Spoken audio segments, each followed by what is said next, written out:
하나님 말씀 사무엘상 9장 15절부터 21절까지 봉독해 드립니다.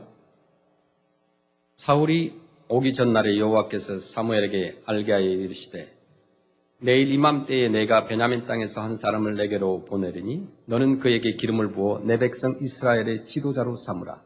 그가 내 백성을 블레셋 사람들의 손에서 구원하리라. 내 백성의 부르짖음이 내게 상달되었으므로 내가 그들을 돌보았노라 하셨더니 사무엘이 사울을 볼 때 여호와께서 그에게 이르시되 보라 이는 내가 내게 말한 사람이니 이가 내 백성을 다스리리라 하시니라. 사울이 성문한 사무엘에게 나아가 이르되 선견자의 집이 어디인지 청하건대 내게 가르치소서 하니 사무엘이 사울에게 대답하여 이르되 내가 선견자이니라. 너는 내 앞서 산당으로 올라가라. 너희가 오늘 나와 함께 먹을 것이요 아침에는 내가 너를 보내되 내 마음에 있는 것을 다 내게 말하리라. 사흘 전에 일은 내 암나기를 염려하지 말라 찾았느니라. 온 이스라엘이 사모하는 자가 누구냐? 너와 내 아버지의 온 집이 아니냐 하는지라. 사울이 대답하여 이르되 나는 이스라엘 지파의 가장 작은 지파 베냐민 사람이 아니니까 또 나의 가족은 베냐민 지파 모든 가족 중에 가장 미약하지 아니하니까 당신이 어찌하여 내게 이같이 말씀하시나이까 하니 아멘. 네, 감사합니다. 오늘 본문 말씀에 전체적으로 보면은 이스라엘의 기스라는 사람이 살았습니다. 이름이 기스입니다. 그분은 목축업을 하고 있었습니다. 그런데 어느 날 목축업을 하고 있었는데 아마도 이제 소나 양, 염소, 나귀들이 있었어요. 그런데 그 가운데 암나귀 하나를 잃어버린 거예요. 목축업을 하는 사람들에게서 양이나 소나 나귀를 잃는다는 것은 재산을 잃는 것이에요. 굉장히 소중한 것이죠. 그래서 기스는 그 아들이 있었는데 그 아들 이름이 사울이었는데 사울을 불러가지고 잃어버린 나귀를 찾아오라고 합니다. 생각해 보시면 이거 막연한 일이 없죠. 그 나귀는요 고삐에 매어 있는 게 아니에요. 고삐가 풀려 있어요. 그래서 들판을 마음대로 돌아다녀요. 그리고 나귀가 어디로 갔는지 어디에 있는지 찾을 수 있는 길이 전혀 없습니다. 이 기스라는 사람은 답답하죠. 그래서 아들을 보내는 거예요. 그런데 기스라는 그 아버지보다도요 그 아들이 대단해요. 아니 들판에 가서 어디에 있는지 모를 나귀를 찾아오라고 하는데 어떤 아들이 불만이 없겠어요? 왜 잃어버렸느냐, 어디에 있느냐 묻지도 따지지도 않고 그냥 찾아 놨습니다. 그냥 아버지 말씀에 순종하여 나갑니다. 그래서 들판을 돌아다니면서 이 들판 저 들판 정처 없이 돌아다닌 거죠. 나귀가 얼마나 빠른지 몰라요. 지치지도 않아요. 그래서 그가 찾는 목표물은 나귀는 한 곳에 있는 게 아니거든요. 돌아다녀요. 여기 있다가 내일은 저곳에 갔다가 옮겨 다니고 그러잖아요. 누가 찾을 수 있겠어요? 움직이는 표적을 찾는다는 건 힘듭니다. 그렇게 헤매던 그때 그 기스의 아들은 생각합니다. 돌아다니다가 생각이 난 거예요. 아버지께서 걱정하시겠구나. 사흘이나 소식이 없으니까 얼마나 걱정스러우실까. 그래서 가던 길을 멈추고 함께 같이 이제 갔던 종이 있었습니다. 종에게 말하죠. 사무엘상 9장 5절에 그들이 숲 땅에 이른 때에 사울이 함께 가던 사환에게 이르되 돌아가자. 그렇게 얘기를 합니다. 왜요? 내 아버지께서 암나귀 생각은 고사하고 우리를 위하여 걱정하실까 두려워하노라. 사흘 동안 이렇게 돌아다녔으니까 나귀를 못 찾았어요. 못 찾았으면 집 빨리 돌아가야 되는데 생각해 보니까 아버지가 집에서 걱정할 것 같아요. 나귀는 고사하고 혹시 내 아들과 종을 잃어버리지 않았을까 걱정이 된다는 거예요. 그래서 사환이 대답하기를 돌아가는 길에 그러면 사무엘 선지자가 사는 곳에 우리가 들려서 한번 물어봅시다. 이렇게 권합니다. 어디를 가야 그 암나귀를 찾을 수 있을지 그가 가르쳐 줄지도 모른다는 거죠. 그런데 사울에게는 한 가지 걱정이 있었습니다. 모처럼 선지자를 만나러 가는데 그냥 갈 수는 없는 거예요. 그 당시에 풍습이 아마도 선지자를 만나러 가면 뭔가 작은 꽃이라도 선물이라도 하나 들고 갔던 것 같습니다. 그래서 사흘 동안 영을 했으니까 먹을 것도 다 없어졌겠고 경비도 떨어졌잖아요. 선물을 마련할 길이 없습니다. 그래서 자기 몸에 지니고 있는 전체 그 재산을 털어보니까 한 세겔이 있는데 한 세겔의 4분의 1인 거예요. 그게 달러로 말하면 코로 정도 되는 거죠. 그것밖에 없는 거예요. 그래서 두 사람은 그것을 가지고 사무엘 선지자를 찾아갑니다. 그래서 본문 말씀 보면 하나님께서는 사울이 말하기 전에 이미 사무엘 선지자에게 말씀해 놓으신 것을 볼 수가 있는데 사무엘상 9장 16절 보겠습니다. 내일 이맘때에 내가 베냐민 땅에서 한 사람을 내게로 보내리니 너는 그에게 기름을 부어 내 백성 이스라엘의 지도자로 삼으라. 그가 내 백성을 블레셋 사람들의 손에서 구원하리라. 내 백성의 부르짖음이 내게 상달되었으므로 내가 그들을 돌보았노라 하셨더니 아멘. 그 엄청난 명령이죠. 사무엘이 사울에게 그 기름 붓는 이야기가 보면 10장에 나오는 거예요. 뿐만 아니라 사울은요, 사흘 전에 그 잃어버린 암나귀를 찾았으니까 염려하지 말고 나와 함께 먹고 내일 돌아가라는 위로의 말씀까지 듣는 거예요. 나귀를 찾으러 갔는데 사무엘 선지자를 만나고 거기에서 기름 붓는 이야기가 나오는 거예요. 그러니까 걱정거리로 시작했다가 차세대 다음 이 왕위가 된다는, 이스라엘 왕이 된다는 그 놀라운 축복을 받는 지도자가 되는 것으로 끝나는 그런 말씀입니다. 이 사울은 보니까 시작은 아주 우울했습니다. 그러나 마지막의 장면은 너무나 아름다운 결과로 나타난 거예요. 알고 보면요, 사울은 단순히 아버지의 말씀을 순종한 것밖에 없었어요. 잃어버린 암나귀를 찾아라 하니까 그냥 찾으러 간 거예요. 그런데 이렇게 좋은 일이 있으리라고 상상을 못한 거예요. 아무 계산도 없었습니다. 그저 말씀대로 순종한 것이 이스라엘의 왕이 되는 놀라운 결과를 하게 된 겁니다. 그래서 사도 베드로는요, 그의 편지 가운데 말씀하죠. 베드로전서 1장 6절 말씀 보실까요? 그러므로 너희가 이제 여러 가지 시험으로 말미암아 잠깐 근심하게 되지 않을 수 없으나 오히려 크게 기뻐하는도다. 아멘. 사람은 동물과 다르게 생각하는 우리 이성이 있고 지성이 있습니다. 생각하게 돼 있어요. 동물은 생각하지 않아요. 본능적으로 움직여요. 그래서 본능적으로 움직이는 사람을 동물과 같다고 그렇게 빗대서 얘기합니다. 사람은 생각하게 돼 있어요. 생각을 하는 사람에게는 누구나 걱정이 있습니다. 그런데 걱정은 잠깐이에요. 우리는 누구나 다 걱정합니다. 걱정은 잠깐으로 그런데 끝나게 돼요. 걱정을 하지 말라는 얘기가 아니라 우리에게 누구나에게 있는 그 걱정을 너무 오래 가지지 말라는 거죠. 염려에 너무 집착하지 말라는 거죠. 그래서 야고보서 1장 2절에 그렇게 말씀하죠. 내 형제들아, 너희가 여러 가지 시험을 당하거든 온전히 기쁘게 여기라. 아멘. 걱정거리를 만날 때 이로 인하여 이루어질 큰 축복을 생각하면서 온전히 기쁘게 여기라는 거예요. 우리 크리스천들이 또 걱정을 합니다. 생각이 있고 이성이 있기 때문에 걱정도 있는 거예요. 걱정이 없다는 것은 말이 안 되는 거죠. 그러나 걱정이 마음에 오래도록 머물러서는 안 된다는 거죠. 생명이 없는 물건은 존재하는 그 자체로만 만족합니다. 그렇죠? 무기물, 이를테면은 돌덩이나 흐르는 물은 존재하는 것만 가지고도 충분히 자기 의미가 있어요. 그러나 유기물인 동물이나 식물은요, 성장함으로 자기 가치를 드러내게 돼 있습니다. 성장하지 않는 동물이나 식물은 존재의 의미가 없어요. 계속 성장함으로써 자기 가치를 확인하는 거예요. 우리 앞에 파킹랏 앞쪽에 보면 그 가든에 대나무를 심어놨잖아요. 그 대나무에 물을 주니까 계속 자라나요. 그 자라남으로 인해 식물이 자라남으로 인해서 자기 존재 가치를 확인하는 거예요. 나는 지금 성장하고 있다. 나는 대나무다. 그러면서 이 창조 속에 인간됨의 의미가 있다는 거예요.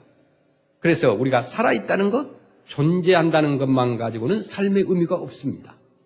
그래서 놓여진 형편대로 세월을 가는 대로 살아가는 그런 삶은 사람을요, 사람 되게 하지 못해요. 그래서 사람이라고 하는 것은 누구나 다 사람은요, 창조를 해야 되는 거예요. 그래서 역경을 무릅쓰고 또 환난을 이기고 어려운 걱정거리를 뚫고 나가서 이것을 통하여 새로운 역사를 창조하는 것이 사람이라는 거예요. 그냥 멈춰 있는 것은 사람이 아니에요. 그래서 창조적인 사람, 늘 앞으로 나아가는 창조적인 사람, 그런 사람들이 크리스찬이에요. 그리고 크리스찬들은 늘 창조적이에요. 적극적이고 앞으로 미래적입니다. 한 파지티브하게 생각을 하죠. 근심이라는 말은요, 우리 그 단어의 근심이라는 말은 두 가지 뜻이 있어요. 첫째는 근심은 마음이라는 말과 나눈다는 말이 합쳐진 합성어입니다. 근심, 그러니까 마음과 나누어지는 것, 그것이 그 단어가 복합어인데, 근심이라는 말은 결론적으로 말하면 뭐냐? 마음이 어떻게 된 거예요? 나누어질 때에 근심, 걱정이 있다는 거예요. 그러잖아요. 근심은 마음이 나누어지는 거예요. 딱 하나가 되는 것이 아니라 마음이 나누어질 때 근심이 되는 거예요. 그러면 두려움은 무엇일까요? 두려움은 외적인 부분이죠. 그러나 근심은 뭐예요? 내적인 겁니다. 예수님께서 하신 말씀, 마태복음 6장 31절 말씀 보시면은, 그러므로 염려하여 이르기를 무엇을 먹을까, 무엇을 마실까, 무엇을 입을까 하지 말라. 뭐라고 그랬어요? 염려함으로. Do not worry. 이렇게 표현합니다. Do not worry. 그래서 무엇을 먹을까, 마실까, 입을까 염려하지 말라는 거예요. 그 염려하는 거 아니에요, 그냥. 그런데 왜 염려하지 말라고 하느냐? 그 이유가 있습니다. 그 이유는 뭐냐면 우리가 먹을 것, 입을 것, 마실 것 걱정하지 말라는 거예요. 그것은 하나님께서 하나님의 자녀들을 먹이시고 입히신다는 겁니다. 마태복음 6장 27절에 보니까 너희 중에 누가 염려함으로 그 키를 한 자라도 들어갈 수 있겠느냐. 우리가 너무나 잘 아는 말씀이에요. 염려한다고 내 키가 작은데 키가 커질 수 있느냐 이 말이에요. 그럴 수 없다는 거예요. 걱정해봐도 소용이 없다는 거죠. 내 스스로 내 키를 자라게 만들 수 있느냐? 걱정한다고 나이 든 사람이 젊어질 수 있느냐? 젊어진 사람이 나이 들 수 있느냐? 아니라는 거예요. 죽은 사람이 살아날 수 있느냐? 그래서 무슨 유익이 있다고 그처럼 걱정하느냐? 아주 무의미한 걱정을 그만두라고 말씀합니다. 너무나 많은 걱정을 하는 사람도 있어요. 그리고 걱정할 것이 있다면 무엇을 해야 되느냐? 하나님의 나라와 그의 의를 구하라고 합니다. 아주 중요하죠. 걱정의 방향을 돌려야 된다는 거예요. 무엇을 먹을까, 무엇을 입을까 하는 데에서 어떻게 하나님의 뜻을 이룰까 하는 쪽으로 걱정의 방향을 돌리라는 말씀이에요. 그리고 예수님께서 또 말씀하시죠. 요한복음 14장 1절에 너희는 마음에 근심하지 말라. 하나님을 믿으니 또 나를 믿으라. 이 말씀을 기억해야 돼요. 모든 근심이라고 하는 것은 신앙적인 입장에서 보면요, 불신앙에서 옵니다. 하나님의 사랑을 믿고 하나님의 경륜을 믿고 하나님의 능력을 믿는 사람은요, 염려가 없어요. 언제든지 걱정이 생기면 내 믿음에 문제가 생긴 것을 우리가 알아야 돼요. 내 믿음이 약해지면 근심, 걱정이 많아져요. 믿음이 있는 곳에는 뭐예요? 염려가 사라집니다. 그래서 염려와 믿음은 둘 중에 하나를 골라야 하는 관계예요. 함께 존재할 수가 없어요. 믿음이 있는데 염려가 있다, 이렇게 있을 수 없다는 거예요. 믿음이 있으면 염려는 사라지게 되고 염려가 있으면 믿음이 사라지게 되는 거예요. 그래서 걱정이 생겼다고 한다면 내가 지금 믿음이 약해졌구나, 이렇게 우리가 생각하고 기도해야 됩니다. 걱정이 생기는 까닭은 어떤 것일까요? 한 가지 일을 한 가지 방향으로만 생각하기 때문이에요. 한쪽으로만 생각하고 그 생각에 집착합니다. 그리고 최악의 경로로만 생각합니다. 너무나 많이 그런 사람들이 있어요. 오늘날 한쪽 방향으로만 생각을 해요. 그래서 그것 때문에 자기가 밤새도록 고민하다가 그것 때문에 지쳐가지고 자고 그 때문에 그 다음날에 피곤하고 그래요. 여러 가지 방향으로 생각할 수 있는 일을 딱 한 가지로만 생각합니다. 그것도 부정적이고 소극적인 방향으로만 파고듭니다. 그런 사람들은 너무 피곤해요. 그러다가 끝내 망하게 되는 거예요. 집착이 감정을 분열시키고 우리의 안정을 잃어버리게 합니다. 그리고 믿음을 약화시키게 하고 바른 생각을 방해하게 하고 객관적인 판단을 마비시키고 인격을 파멸로 거예요. 이것이 걱정이고 근심이라는 거예요. 그 오늘 본문에 보니까 그 근심을 해결하는 사울의 예를 봅니다. 그 사울은요, 아버지의 염려를 알았어요. 잃어버린 나귀를 찾아오라고 하는 그 명령에 핑계를 대지 않았어요. 아버지가 지금 걱정하는 것은 잃어버린 암나귀를 찾는 거였어요. 누구 때문에 잃어버렸느냐, 뭐 어디로 가야 찾을 수 있냐, 내가 찾을 수 있을지 없을지 아버지 몰라요. 뭐 들판에 나간 나귀가 어디 있겠어요. 그렇게 핑계대지 않았어요. 찾아오라 하니까 그냥 떠났어요. 다시 말해서 사울은 with action을 했다는 거예요. 행동했다는 거예요. 걱정이라는 것은 대체로 앉아서 하는 거예요. 걱정을 하는 사람 보면 대체로 앉아서 해요. 뭐 밤에 앉아서 하기도 하고 뭐. 서서 걱정하는 사람이라는 문제가 없어요. 우리가 염려하는 일이 생긴다고 하면은 뛰면서 하시길 바랍니다. 열심히 일하면서 행동하면서 걱정하시길 바랍니다. 그런데 걱정하는 사람들은 몸과 마음을 하나도 움직이지 않고 해결되기를 바라는 사람들이 있다는 거예요. 생각으로 된다 안 된다, 해보나 마나다 할 것이 아니라 되든 안 되든 움직여 보자는 거예요. 저는 그런 사람들을 수없이 봅니다. 해보지도 않고 포기하는 사람들 봅니다. 그러나 어떤 사람들은 도전해보자 그런 사람이 있어요. 이게 믿음이 함께 있는 사람들과 없는 사람들의 차이예요. 미리 걱정하지 말라는 거예요. 내가 조금 아픈데 내가 그게 아파가지고 죽을 것 같다. 거기까지 가는 거예요. 너무너무 걱정하지 말 필요가 없어요. 그런가 보구나.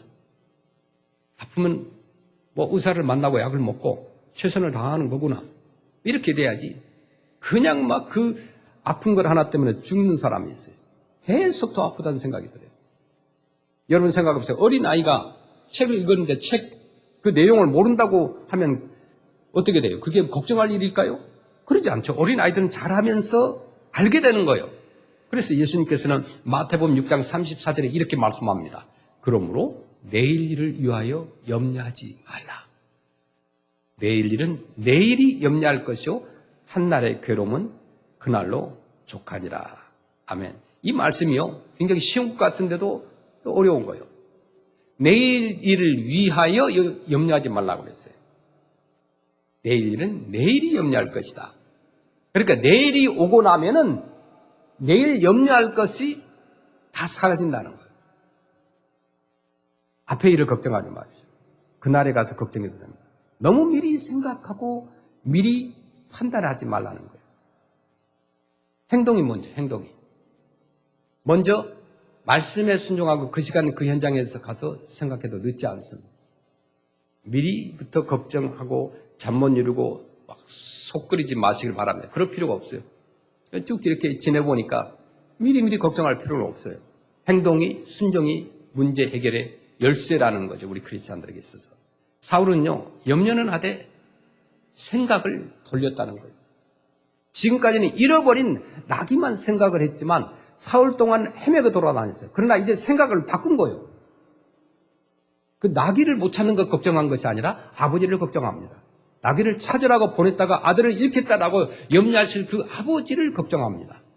여러분 아직 걱정한 것이 있다면 한 번쯤 방향을 전환시켜 보시길 바랍니다. 다른 각도로 다른 가능성도 한번 생각해 보자는 거죠. 한 길만 생각하고 이 길밖에 없다고 생각하는 것은 잘못이에요. 여러분에게 소원이 있습니까? 몇십 년 동안 이루지 못한 소원이 있습니까? 그것을 위하여 간절히 기도하고 있습니까? 그것만 이루어지면 꼭 잘 된다는 보장이 있습니까? 어차피 보장이 없기는 마찬가지예요. 어떻게 돼야 좋은 것인지 아무도 모릅니다.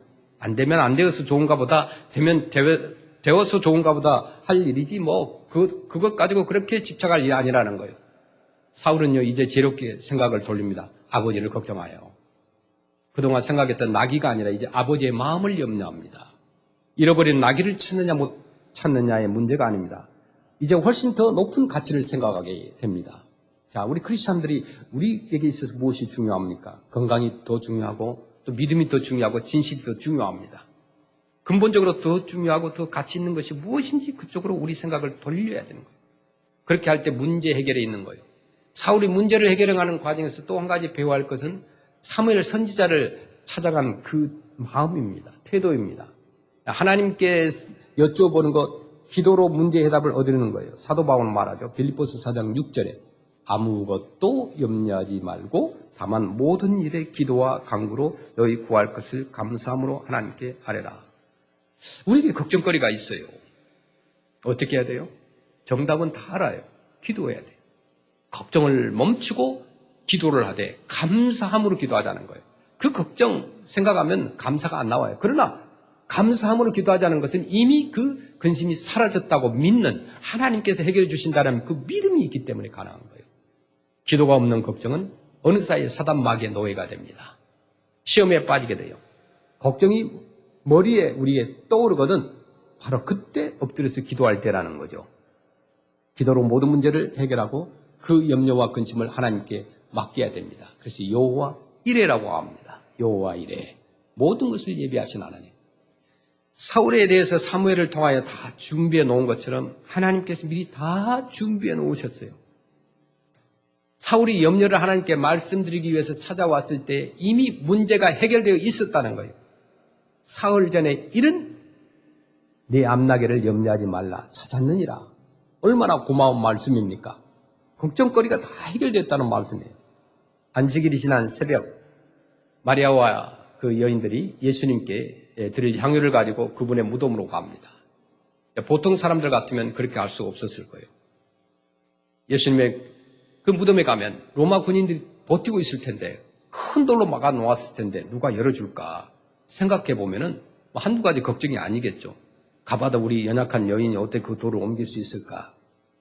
소용없다. 갈 필요 없다. 그래서 안 갔을 거예요. 그러나 이 여인들은 어쨌든 가보자. 가서 생각하자 하고 길을 떠납니다. 향유를 준비해가지고 어두운 새벽에 동트기 전에 무덤을 찾아갑니다. 갔더니 군인도 없어요. 돌도 이미 무덤에서 옮겨져 있었어요. 무덤은 비어 있었습니다. 그때 부활하신 예수님을 만날 수 있었던 거예요. 자, 여러분 어떻게 해야 걱정이 해결될 것 같습니까? 이미 하나님께서 다 해결해 주신 줄로 믿길 바랍니다. 그것은 오직 행동하는 사람만이 순종하는 사람만이 경험할 수 있는 아름다운 믿음이요 세계요 정말 경지라고 볼 수 있어요. 오늘 사울은요 모든 것이 합력하여 선을 이루는 것을 봅니다. 나귀를 잃어버렸어요. 그러나 그 잃은 것으로 인하여 더 큰 것을 찾았습니다. 나귀를 찾아 헤매다가 이스라엘의 왕이 된다는 왕관을 받는 축복을 받은 거예요. 자, 여러분 얻은 것을 생각해 보시길 바랍니다. 자꾸 잃어버린 것 생각하지 마세요. 지나간 것 돌이킬 수 없어요. 돈을 잃었지만 우리는 뭐예요? 진실을 얻을 수 있었어요. 건강을 잃었지만은 믿음을 얻었습니다. 또 어떤 사람은 명예를 잃었지만 겸손을 얻었습니다. 얻는 것을 아는 사람의 진실한 크리스찬이라는 거예요. 잃어버린 것을 생각하는 것이 아니라 얻는 것을 생각하면 그것이 너무 축복이고 은혜인 거예요. 이미 잃어버린 것이 우리에게 있을 수 있습니다. 더 큰 것을 얻었음을 우리 또한 잊지 마시길 바랍니다. 여기에 신비가 있고 여기에 하나님의 경륜과 축복이 있다는 거예요. 우리가 때로는요 끝이 없는 염려와 근심에 사로잡혀 있을 때가 있습니다. 그때 그 동기를 한번 내 자신에게 물어보시길 바랍니다. 그 염려와 근심의 뿌리가 어디에 있는가? 이것이 혹시 죄나 불신앙, 신앙이 없는 것이 아닌가? 우리의 근심의 원인을 심각하게 자신에게 물어보자는 거예요. 그래서 때로는 사람들이 작정 기도를 하고 기도원도 가고 어떤 하나님과의 깊은 관계를 갖게 됩니다. 그것이 크든 작든 상관이 없어요. 앉아서 해결하지 말자는 거예요.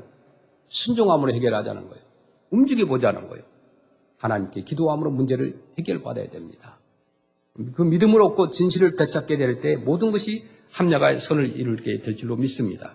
그렇게 될 때 하나님의 복된 음성을 듣게 됩니다. 사무엘상 9장 20절 볼까요? 사흘 전에 일은 내 앞나귀들을 염려하지 말라 찾았느니라. 온 이스라엘이 사모하는 자가 누구냐? 너와 내 아버지의 온 집이 아니냐 하는지라. 네가 이런 것을 벌써 찾았다. 그리고 네가 이제 왕이 되어야 한다는 그렇게 말씀을 주시는 거예요. 주님의 음성을 기도를 통하여 우리가 드려야 돼요. 이런 것에 대해 걱정할 필요 없어요. 이런 것을 통하여서 내가 받은 상처를 통하여서 아픔을 통하여서 영적으로 육적으로 더 큰 선물을 주신 그 하나님을 기대하시길 바랍니다. 그래서 기도하면서 순종하면서 주님의 정말 창조를 깨닫고 주님의 축복을 누리는 그런 우리 하모니 성도들이 되시기를 주의 이름으로 축원합니다. 아멘.